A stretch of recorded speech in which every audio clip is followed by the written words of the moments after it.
Rewind. Your Week in Review is sponsored by the Wisconsin Realtors Association, bringing Wisconsin communities to life with great homes, businesses, and neighborhoods. The Wisconsin Realtors Association, the voice of real estate. This week on Rewind, Governor Tony Evers says it will cost Wisconsin $541 million to fight COVID surge if there's no new federal aid. Evers gives legislators specific bills he wants passed, but Assembly Republicans have other ideas. State Supreme Court justices hear arguments over whether governors can only declare public health emergencies for 60 days without action by lawmakers. The court will also decide whether the governor legally issued a new mask-up order. After President Trump's campaign comes up with $3 million, the Elections Commission certifies a recount of votes for president in Milwaukee and Dane counties. Rewind, your week in review for November 20. I'm Steve Walters.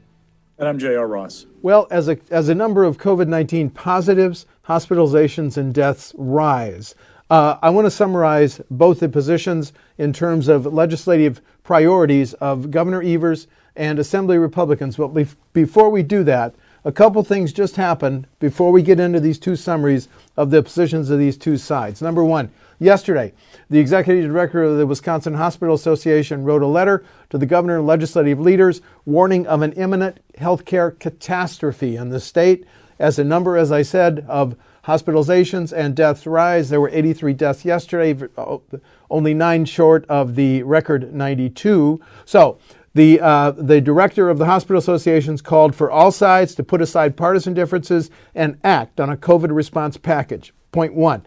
Point two, Governor Evers, Senate Majority Leader-elect Devin LeMahieu, and Speaker Voss met this morning, and the statement from the governor's spokesperson, productive meeting.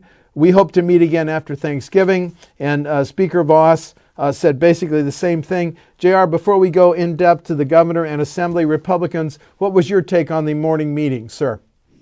Well, the morning meeting is trying to move ahead from what was not a very good start earlier this week.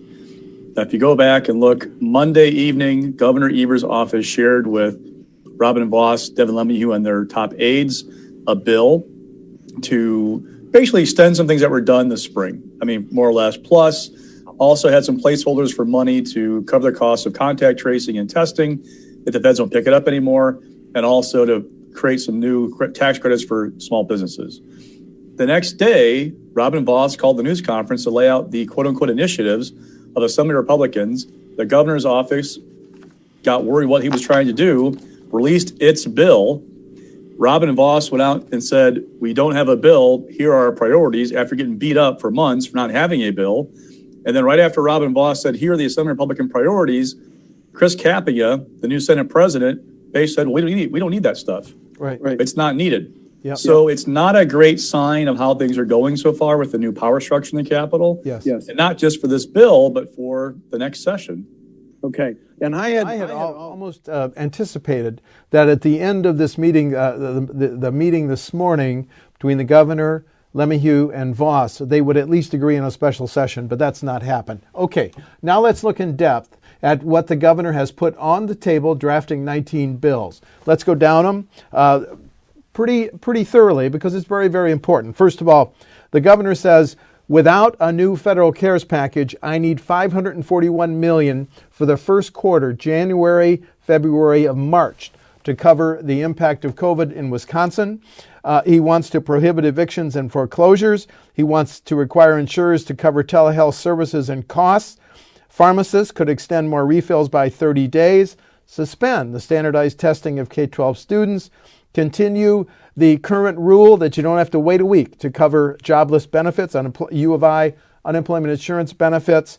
Allow the Department of Workforce Development to relax work requirements and allow Social Security disability recipients to qualify for U of I benefits. Now, I'm going to take an in-depth look, just some of the specific spending recommendations by the governor that total $541 million. We'll do it quickly. Testing, $58 million. Contact tracing, $36 million. Testing supplies and lab diagnostics, $255 million. Hospital system surge capacity support, $105 million. Infrastructure to prepare for vaccine distribution, $10 million, and a PR awareness campaign, $2 million. Not listed is $75 million that he wants to add to the We're All In Aid to Businesses program. JR, your take on the governor's package? He put it in writing. Yeah, well, a couple of things. One, notice there are no requests for new powers to restrict bars and restaurants, to restrict public gatherings, to require mask mandates. I asked the governor about that. He said it was pointless because Republican lawmakers won't agree to it. Also, his office had stressed that the spending in the bill for the contact tracing, the testing, they were placeholders in their minds as this discussion moves along in case the federal government does not step up and provide additional aid to the states. This is the price tag, essentially, continuing testing and contact tracing at a level we've seen so far. So keep that in mind about that spending. It's not necessarily what they want to spend in state dollars. It's what they're saying they may have to spend if the federal government doesn't provide more money to the states. Right. And that $541 million, I want to stress, is just for the first 3 months. So without any additional federal aid, potentially, and that's an important word, potentially, 541 times 4, the whole calendar of 2021, $2 billion, but that's getting ahead of ourselves. Now, let's, as JR alluded, Speaker Voss then convened a press conference with a new Assembly leadership, and let's listen to part of what Speaker Voss said, please. We wanted to offer new ideas, things that have not been done before, and offer positive policy ideas for us to be able to say, here are solutions that we think we can do better for Wisconsin.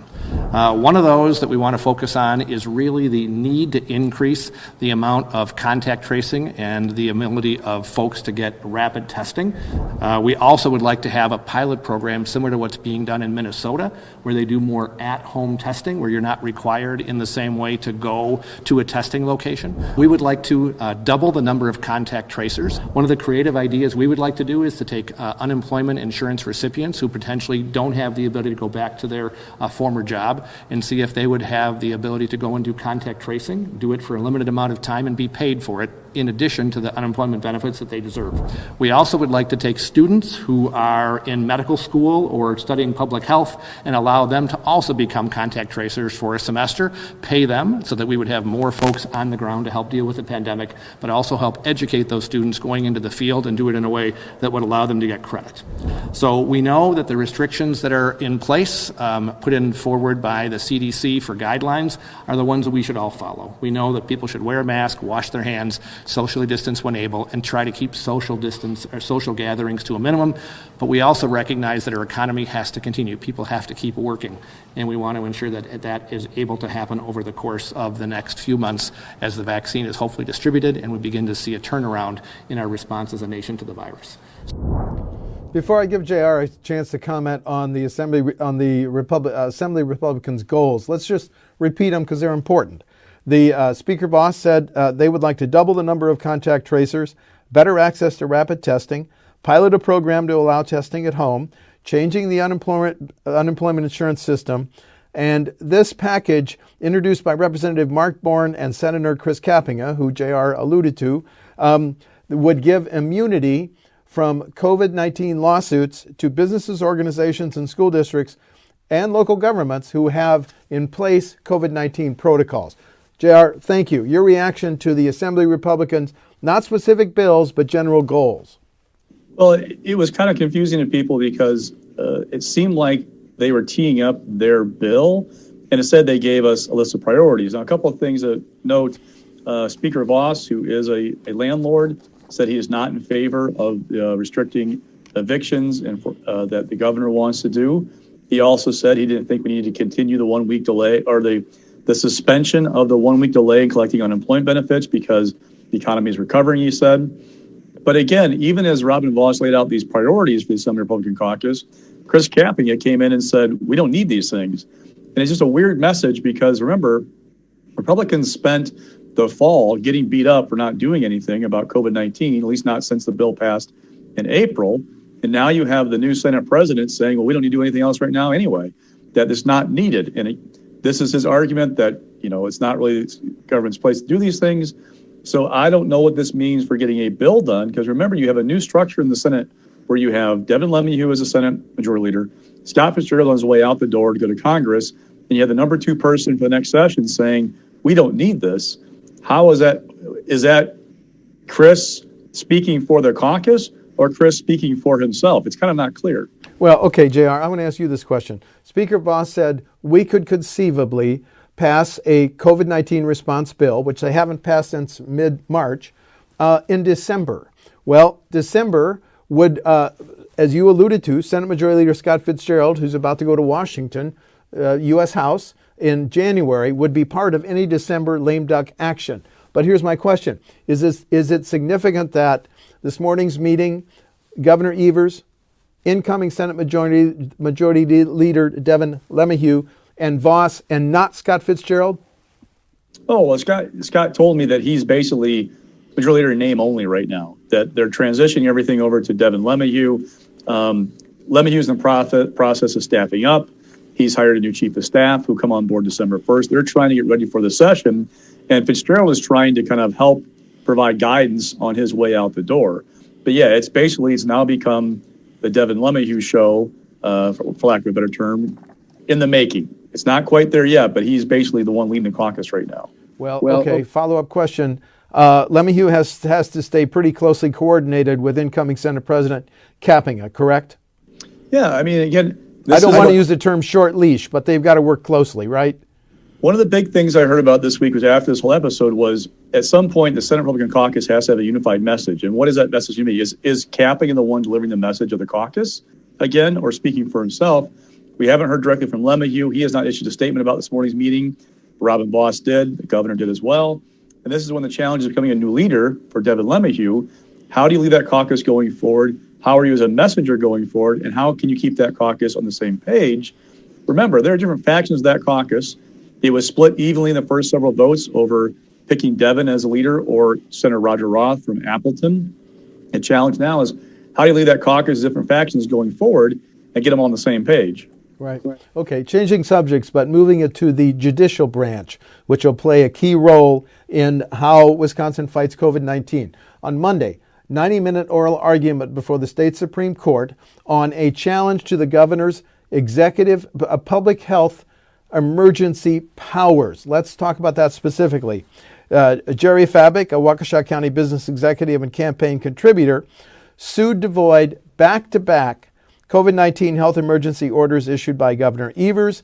Evers, of course, had issued a face mask in enclosed areas, 25% occupancy limit for rooms and businesses, which would of course include bars and restaurants. Mr. Fabik's attorney said the state law puts a 60-day limit on the governor's powers to declare emergency without action by the legislature. The Department of Justice said this, the Assistant Attorney General, look, we had a very small number of positives and hospitalizations and deaths in March. We have a doubling of all those in September. This constitutes a different emergency in September than in March, as we'll soon hear. So this was a pretty important argument before the Supreme Court. Before we hear from some of the justices, JR, what was your take? You and I watched it.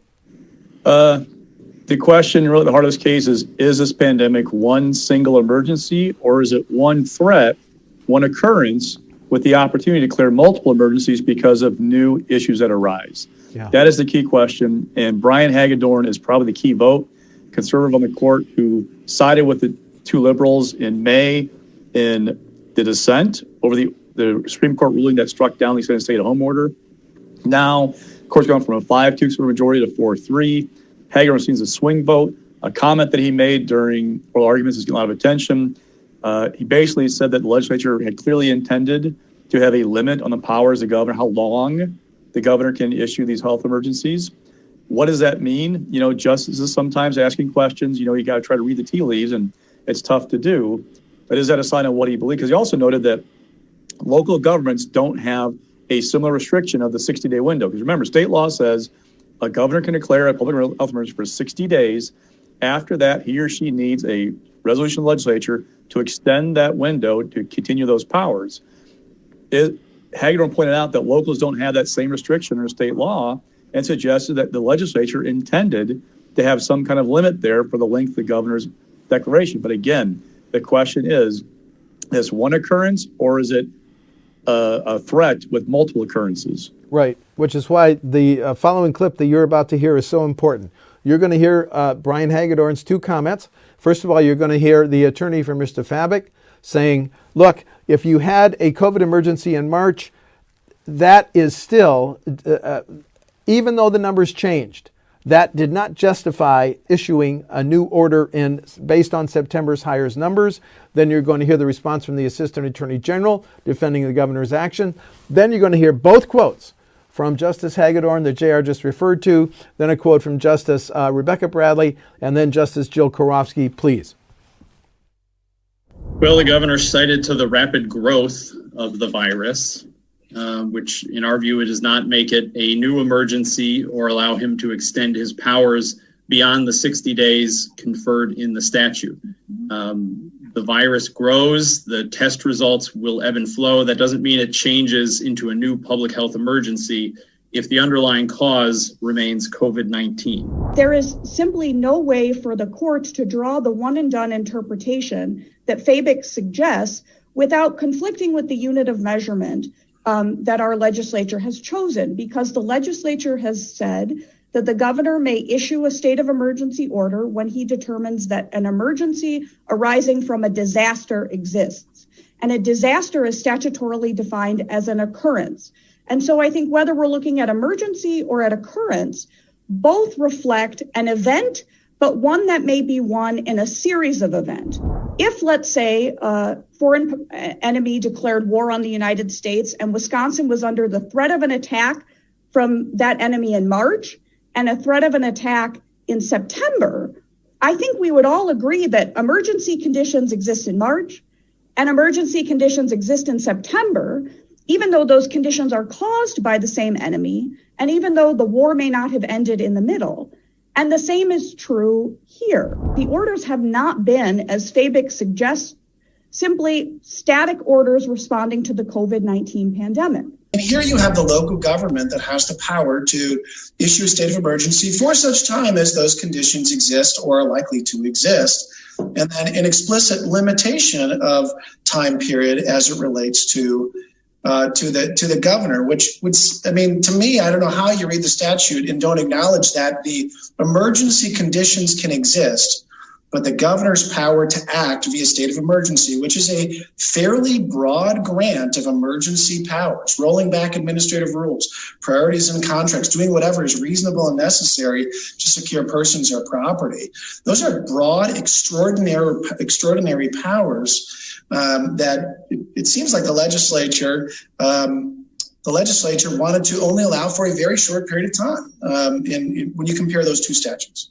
I have a hard time with the argument that, it leads to absurd results. It certainly handicaps the governor in terms of the way he may respond, but that's because the governor only has powers he's given by the legislature. I don't understand how the 60-day limit in the statute would ever come into play if we accept the governor's interpretation of 323.10. The legislature could convene. They could write a whole new statute, couldn't they?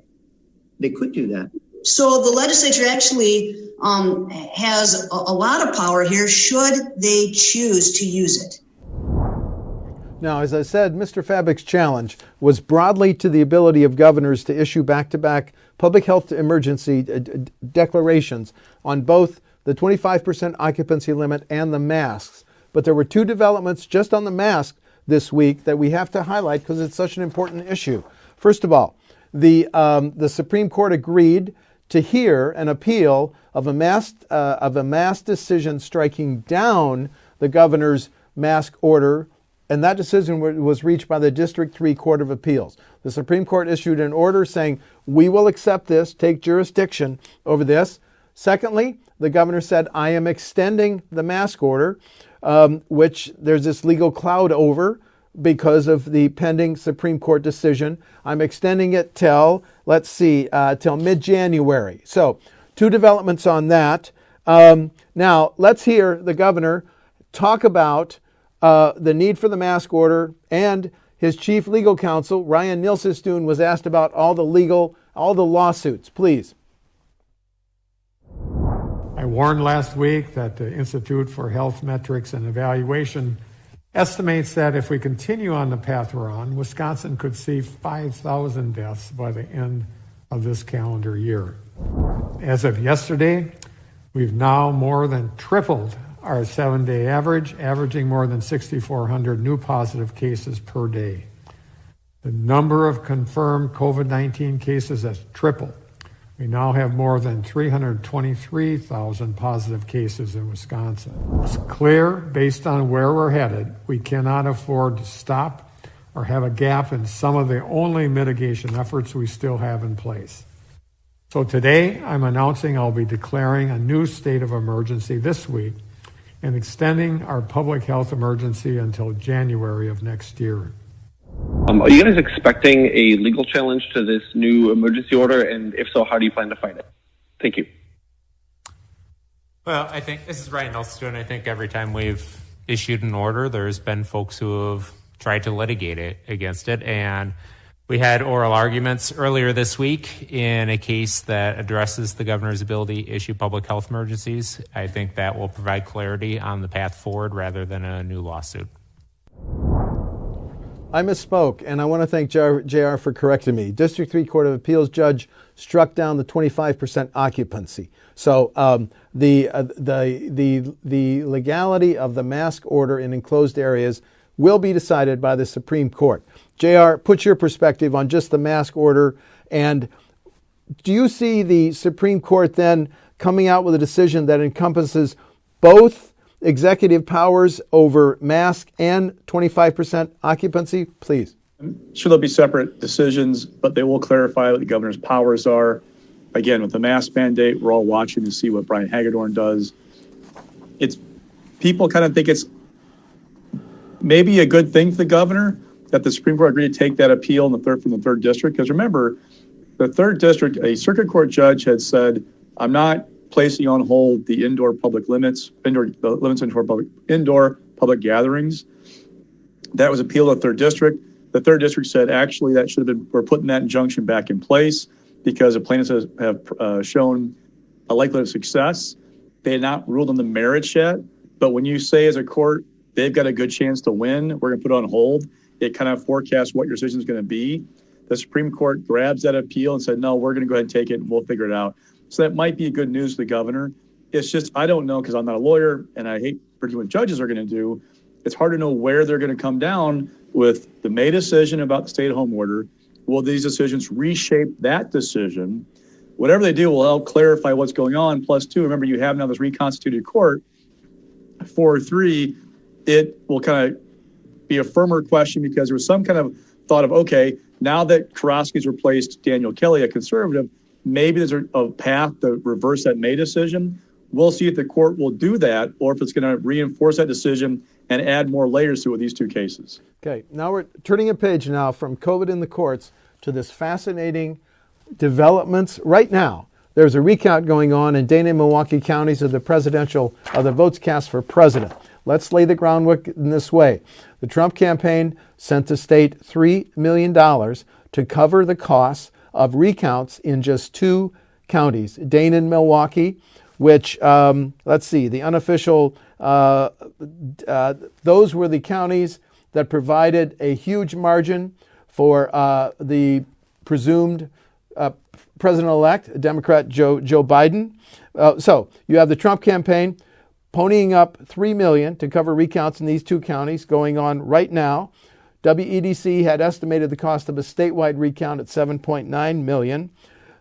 Where we are now, the results of the canvass of all 72 counties gives Mr. Biden an unofficial lead of 20,600 votes, 0.6%. So the recount is going on, as I say, and let's quote a Trump campaign lawyer, James Trupis, former Dane County judge who did not seek re-election because he was appointed by Mr. Walker on behalf of the Trump campaign. We will not stop fighting for transparency and integrity in our electoral processes to ensure that all Americans can trust the results of a free and fair election in Wisconsin and across the country. Okay, JR, now I'm going to go into your area of expertise. This 6-hour Elections Commission meeting, the back and forth, and we're about to hear Thompson versus Knutson, but the issue here is how clerks processed absentee ballots. Can you explain that before we hear from these two commissioners, please? What's the issue there?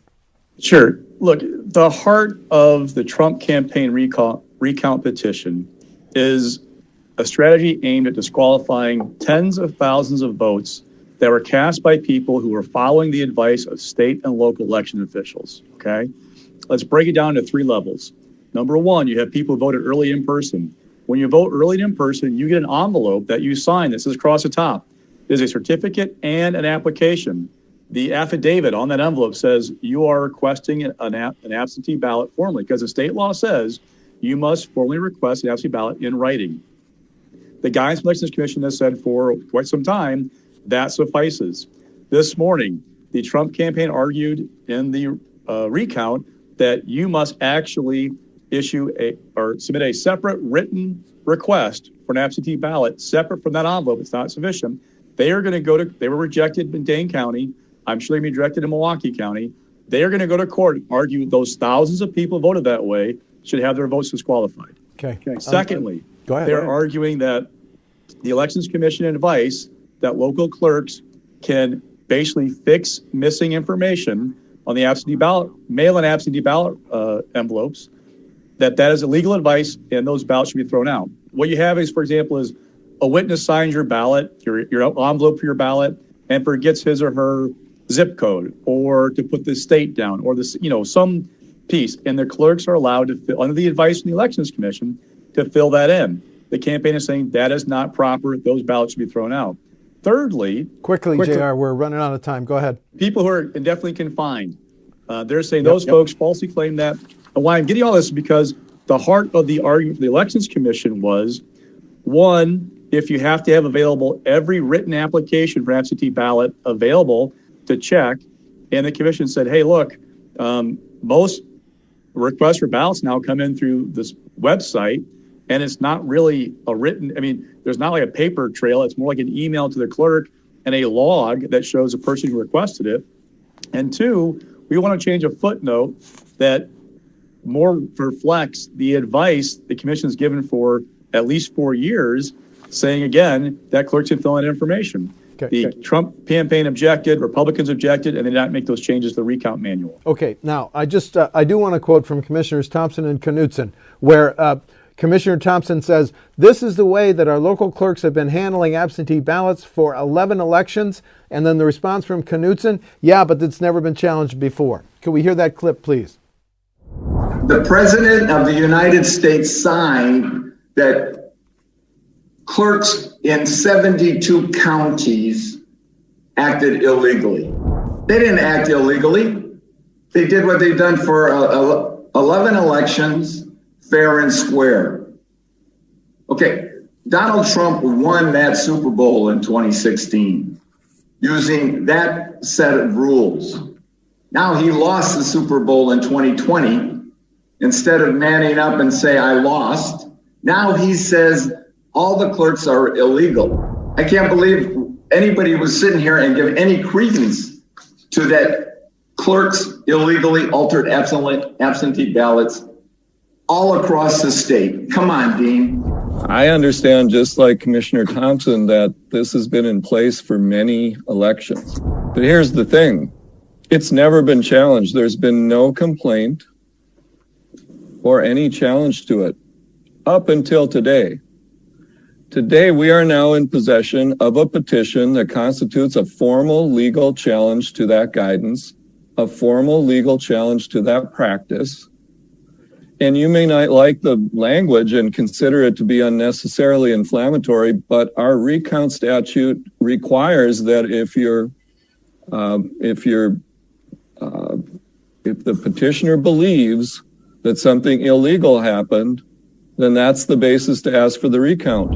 If the court rules in favor of that past practice, then clearly those are all going to be counted. And if the court rules some different way, then that could be a big difference. I apologize, but you only got about a minute for your stock picks because we've had so much news. Go. Rising, WJFW up in Rhinelander, real quick. The Trump campaign sued this small TV station in northern Wisconsin, along with the CNN, New York Times, part of an effort to kind of bully the media. A week ago, the Trump campaign agreed to drop the lawsuit. That agreement came 4 days after the TV station said, hey, look, you lost.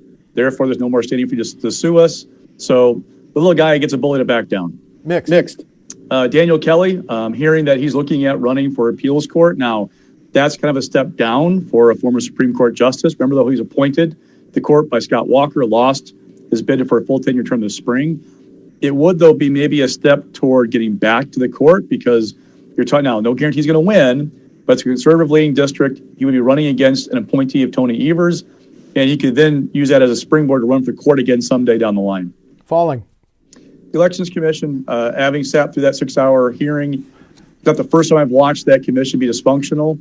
Look, it was set up to fail. When Republicans created this commission to replace the old Government Accountability Board, they told us that by having a 3-3 partisan split, it would encourage compromise. It has not. It has encouraged deadlock. And Republicans will tell you they're okay with that because they, one, don't trust the structure because of what happened with the GAB, the John Doe investigation. They also don't trust the staff because there's still a lot of holdovers from the old Government Accountability Board, and they don't trust government bureaucrats in general. So it is dysfunction created by it's almost like it was created to be like this way. However, it can't get big things done, and there are big issues to be addressed in Wisconsin about how it does its elections. The next step is for maybe the governor, Robin Vos and Devin Levy, to craft some kind of compromise. But after what you watched this past week on the COVID bill, you have to wonder, can these sides get together and address these issues and make Wisconsin elections run more smoothly? Because the Elections Commission is not going to be able to do that with the way it's built right now. That's a good call. Okay, as we end, JR and I wish you and your family a safe and happy Thanksgiving. We'll be back. We're going to take next Friday off. We will be back on December 4. I'm Steve Walders. And I'm JR Ross. That's Rewind for November 20. Rewind, your week in review, is sponsored by the Wisconsin Realtors Association, bringing Wisconsin communities to life with great homes, businesses, and neighborhoods. The Wisconsin Realtors Association, the voice of real estate.